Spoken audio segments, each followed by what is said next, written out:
It is better than Moonfall, but I would have preferred to rewatch Top Gun Maverick.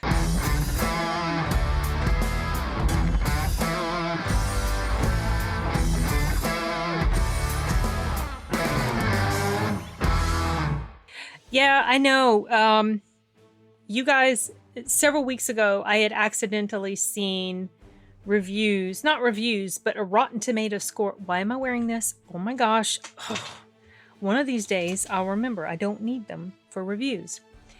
I had gotten an email about a free screening that I could attend, and I had already bought my ticket. I wasn't going to go do a free screening for this particular movie.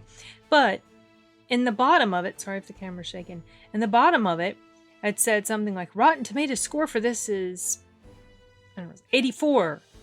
And then at some point later, it changed to like 86. It went down and then it went back up. And so I was like, okay, well, maybe this is going to be a pretty decent improvement over the previous movie in this particular trilogy. I wasn't crazy about the second one in this trilogy. The first one, I know, was sort of kind of a replica-ish of the first film, Jurassic Park, but it was enjoyable. I liked it. I thought it held up okay. The second movie was a disappointment. This movie, when I shouldn't have been fooled by that score. When I saw that score, I was like, okay, well, maybe it's going to be an improvement. Maybe it's going to be, more enjoyable than I expected. And then the review embargo lifted and all the rest of the reviews came in. I don't know where why were these high reviews there initially if once the review embargo lifted, the scores were going to tank down into the 40s. And by now, I don't know if they're even lower. So I accidentally saw that going into this. So I did go into this with an expectation that I wasn't going to like it all that much. And in all honesty, it's all right. See, just you don't want to feel that way about a Jurassic Park movie. Especially when you think about the first one. This one's okay. Story-wise, it's okay up until a certain point, and then things just start to get a little bit ridiculous, and then it's like, all right, I'm just... At one point in the during the movie, the power went off, and all the screens in the theater lost power. Everything was out, and I toyed with the idea of just leaving. I thought about just coming home, doing something else. So I was like, wow, that's pretty bad. And I was like, I don't hate it that much. So I'll go ahead and sit out the rest of it. So I finished it out and it was okay. It just... All right. I'll stop complaining. I'll go on and proceed with the things that that were pros for me. One of the biggest pros for me was something that I had been a little concerned about when I was watching the trailer. I remember mentioning that I wondered if the three main actors from the first film were going to be utilized well. Or were they just going to be in there for like 5 minutes and here we go, there's a nod to the first one, let's proceed with all the other characters in the story. That was actually not the case. And so if you're going there wanting to just see those three back in action, you will probably be pretty satisfied because they were used a lot. They played a main focus or a main role in this movie. Laura Dern and Sam Neill specifically, I think they had more parts than, they were on screen more than Jeff Goldblum, it felt like, but Jeff Goldblum still played a pretty big part. He was kind of probably the best part of it. Honestly, just his quirky humor, his dialogue, his facial expressions and all that. He's typical Jeff Goldblum. And so that was enjoyable. There's a new character, a lady pilot. I liked her okay. She didn't really have any, she didn't really have like a standout type of sort of performance or whatever, but her character was all right. I liked her character. There are other there's another big baddie or like a head of this conglomerate or head of this corporation or whatever that's doing all sorts of let's just say, untoward things. I mean, it's quite, it's very much like the formula of the other movies, from what I can remember. Now, it's been ages since I've seen 2 and 3, so I don't remember, but I feel like the story wasn't really hugely, what's the word I'm looking for? It wasn't anything groundbreaking, wasn't anything super original. I mean, at this point in this story, humans are coexisting or trying to coexist with dinosaurs. Other animals are trying to coexist. Of course, things don't go well because, you know, it's a good thing dinosaurs are extinct. We would not mesh well with dinosaurs, especially certain breeds. Some of them are just, they are the apex predators, and they would, you know, make life an absolute hell for human beings. So it's a good thing they're not around. So that's kind of the setup, you know, and then the little clone girl from the previous movie, she's in here again. I remember one of the things about the previous movie that just really pissed me off was when she let all those creatures go. I just thought that was such a stupid, like, it just made, I mean, they sort of made a half-hearted attempt to help you understand why she did it, but it still made no sense, and it was stupid, and I was really pissed at her character for that. And in this movie, she's okay, she's all right. I don't even know if she's played by the same actress, honestly. That's how little I remember of her character from the previous movie. She was all right. There wasn't really anyone in here that I just couldn't stand, as far as, you know, like, oh gosh, they're just ruining this fit. It wasn't anything like that. The actors were okay. The acting wasn't hugely stellar, but there were issues with it. As far as sometimes, you know, action felt over the top, obviously. I mean, it's just kind of, at this point, the only direction that movie makers have when it comes to franchises like this is to try to just make things even bigger and badder and scarier than all the previous ones. And it just, for some reason, it just didn't click. The spark, I feel like, from the first movie is long gone, long gone. I felt a little bit of a, I like this with the first movie of this trilogy, like I said, but that wore out with the second movie, and this third movie is just kind of like the nail in the coffin, as far as I'm concerned. Little things plot-wise, too, that annoyed me, and it was okay up until a point, but then there were these things that would happen, like there's a scene where two characters are in this very icy place, and they've gotten wet with icy water because someone's fallen down into the icy water. The ice cracked, someone fell in. They managed to get up, and they're running to try to get away from this dinosaur creature, whatever this creature, I don't even know what the name of it was. It was a dinosaur. Trying to run away from it, they grab hold of these metal rails to launch themselves up off the solid ice where they're running. And the first thing I thought was, no way, their hands would have stuck to that and they would have ripped their skin off, because it was super cold, like cold enough for this water to be frozen. And then they're, you know, handling the doorknob, and it's just, there's no way they would have burned, their hands would have. So that was when I started to that's when I started to, like, really nitpick stuff, and I started to write it down. There's a scene where Sam Neill's character has this torch thing.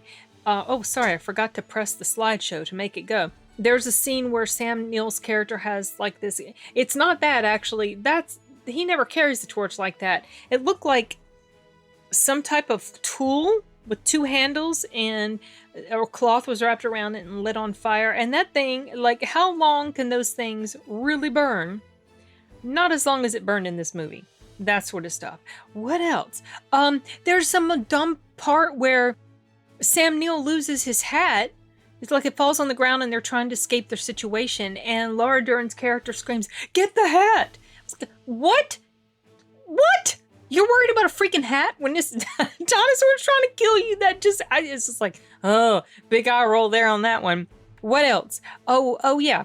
They're in trouble, desperately need help, they're about to get killed, and suddenly someone finds them at the exact right moment. He just happens to appear right there at the specific place. Like, how in the world this person found them, How in the world he found them? I already said it's a he. How in the world he found them at that specific, like, as huge as this place is, that he just magically found.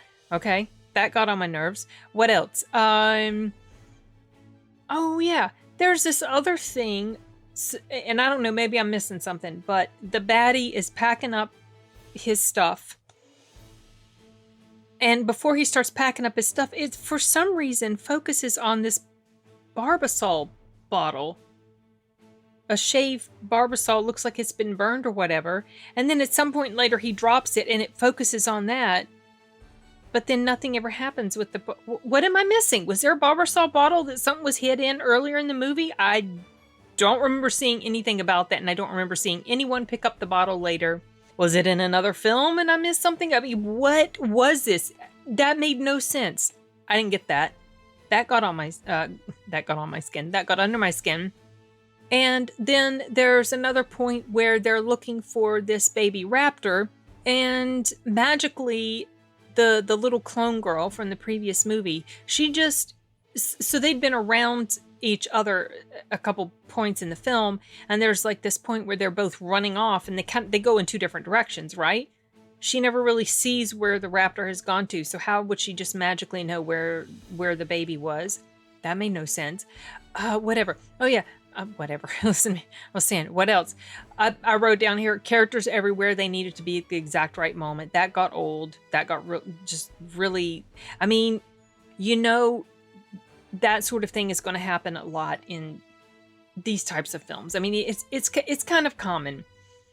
But when it feels like it's just out of the blue, and wow, how super convenient that, you know, it didn't click well in this movie. It didn't fit. And it happened multiple times, at least twice. And that, maybe more, and that got under my skin. Also, another thing, okay. So in the first movie in this trilogy, and Chris Pratt's training the velociraptors, and he's doing the hand thing. You know, posing with the hand thing. And I noticed that every time he or other people around him would encounter these dinosaurs, they would all hold up their hands like this. You know, it's like, these dinosaurs aren't trained. They're not gonna pay attention to what you're doing. What was the hand gesture gonna do? How's that gonna train this big scary creature? And then there's a picture of it here in this slideshow. It'll come around again. There's this, all three of them are together, and there's a velociraptor. See, there it goes with the hand gesture.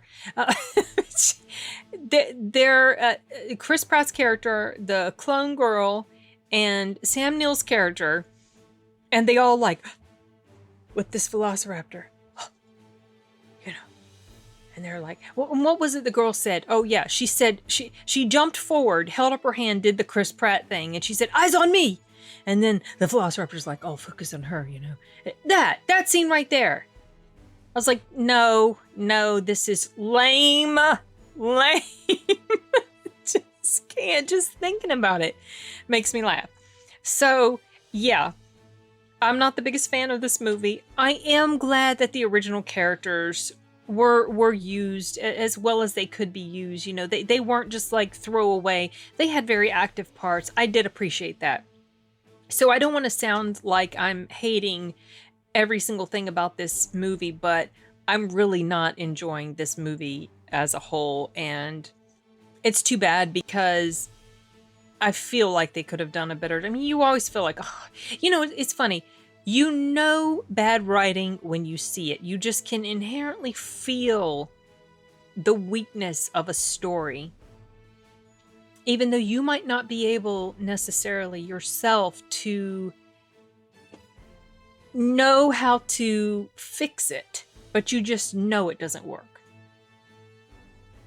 And this just, that's the pilot. That's the girl pilot. I liked her okay. She wasn't anybody that was super spectacular, but she was in there because they needed a pilot, so they wrote the pilot into the script. But she was okay. I don't know. Yeah, I would have rather rewatched Top Gun Maverick for like the 4th time. But unfortunately, I don't have a lot of happy things to say about this.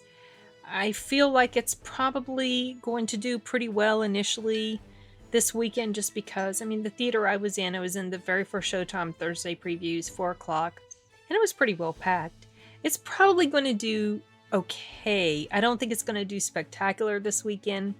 And I think audiences will generally like it all right, but I don't think they're going to be blown away by it. I really don't. I think they're probably a lot of them are going to okay, because I can be super nitpicky about some things. Probably most people will like it more than me, but they're not going to be in love with it, I don't think. I'm just not feeling it. You guys may have a completely different impression of it, but unfortunately, it does not work. The special effects of the dinosaurs is fine, whatever. Really no huge issues about that. Just everything I listed that I was nitpicking and complaining about, those are the notes I wrote. And sadly, it's just not all that great. So, it doesn't bring me pleasure to say it, because I was hoping for a better experience than this. I was hoping for something at least as enjoyable as Jurassic World, the first one in this trilogy. An improvement over the second one. I don't feel like this was an improvement over the second one. So, yep, that's where I stand on Jurassic World Dominion. And if you guys get a chance to check it out and you want to weigh in, let me know what you think. But I'm going to go ahead and wrap this up for now so I can edit it and get it up. Okay, guys. Adios.